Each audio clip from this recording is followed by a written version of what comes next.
becoming the fourth largest army in the world with over 4,000 tanks.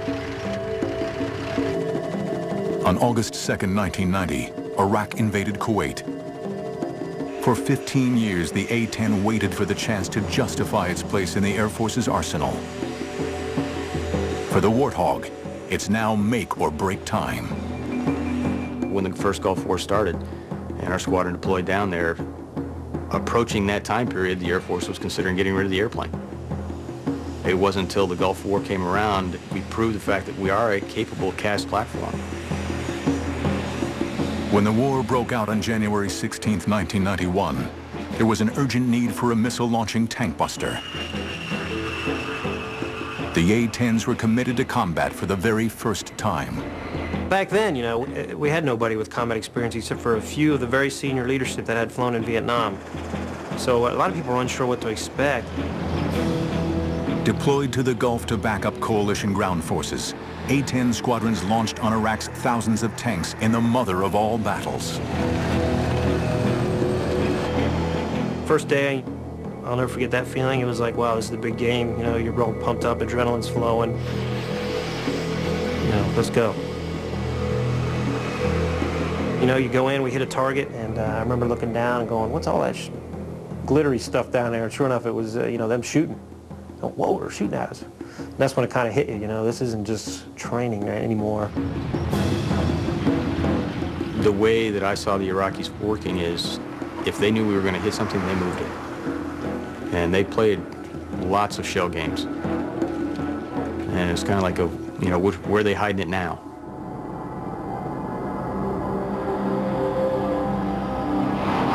By February, the coalition air forces appear to be dominating the skies, and the A-10 is seemingly invincible. And we're feeling pretty confident. You know, if you survive your first 10 combat missions, your chances of surviving the war go up significantly. Major Rob Sweet was on his 30th mission for Desert Storm. On February 15th, he was the wingman in a 2-ship mission launched deep into Iraqi airspace. It was a little far into Bad Guy Land for an A-10. It was about 100 miles past the border where good guys were. And my flight lead, who was obviously a lot more experienced and wiser than I was a little concerned about the mission. With the Iraqis' ammunition running low, Saddam's forces were being more selective about their targets and sought to maintain a higher strike rate.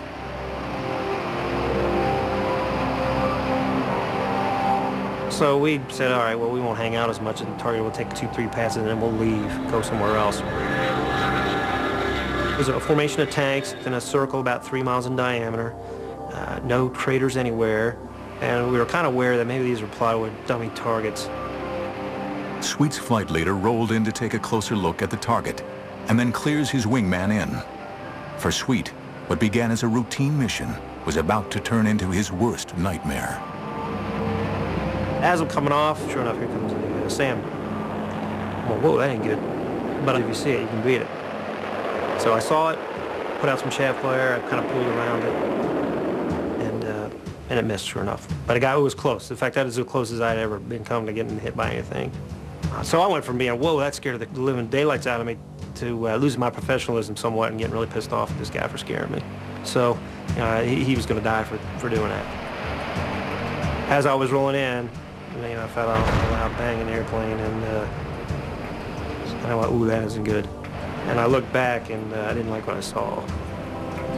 Most of my right wing was gone. It was on fire.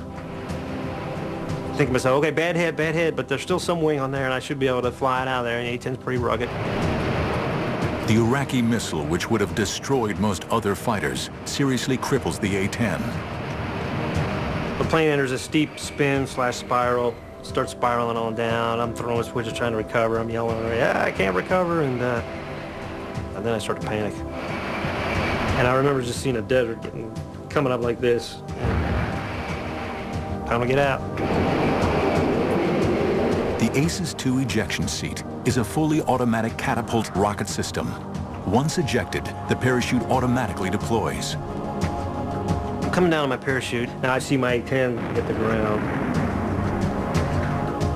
And that was kind of disturbing. As Sweet hits the ground, he's seized by Iraqi soldiers. You know, and they were on me before I even had a chance to roll over. And then it was their chance to get some payback. And so I got the crap beat out of me, basically.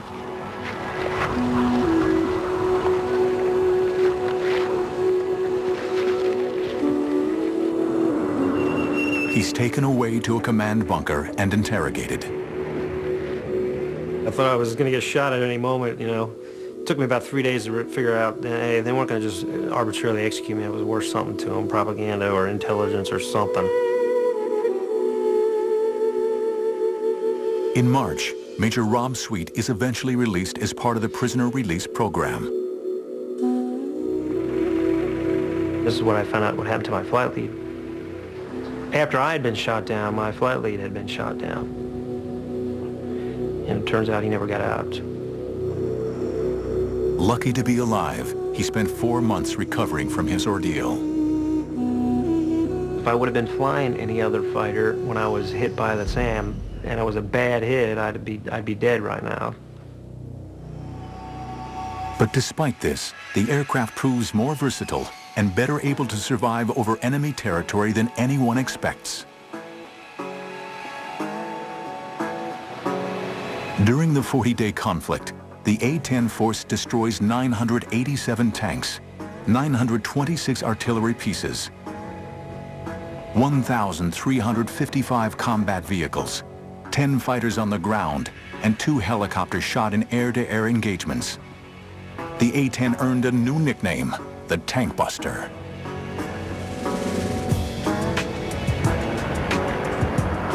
The result confounds all those who questioned the need for a dedicated ground support aircraft.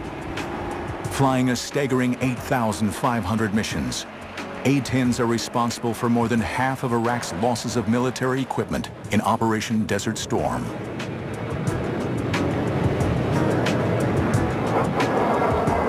Tragically, this remarkable record is marred by a number of incidents in which coalition forces are mistakenly attacked by A-10s. Now, there was an incident yesterday in which an American A-10 inadvertently fired on 2 of our infantry fighting vehicles. The aircraft was one of several which had been called in to deal with an enemy position, and the incident itself is, of course, under investigation. 9 British soldiers were killed. The Air Force was adamant that it could eliminate attacks from friendly fire. What nobody knows is that the next challenge for the A-10 will be in an entirely new and forbidding battlefield, Afghanistan. 721 A-10 aircraft were built since 1975. 367 are in active service today. Modern Marvels will return in a moment.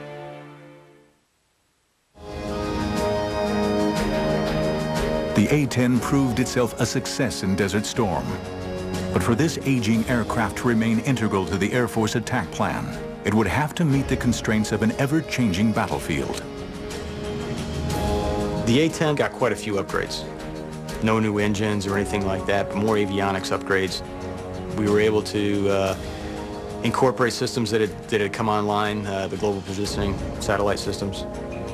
The A-10 was the first fighter to fully integrate with the night vision devices. The whole cockpit is modified to use night vision goggles. We've been training with them longer than pretty much any other fighter community, and we've gotten very good at it. The A-10 is destined for a new mission. On September 11th, 2001, the war on terrorism begins. Our response involves far more than instant retaliation and isolated strikes. Americans should not expect one battle, but a lengthy campaign, unlike any other we have ever seen.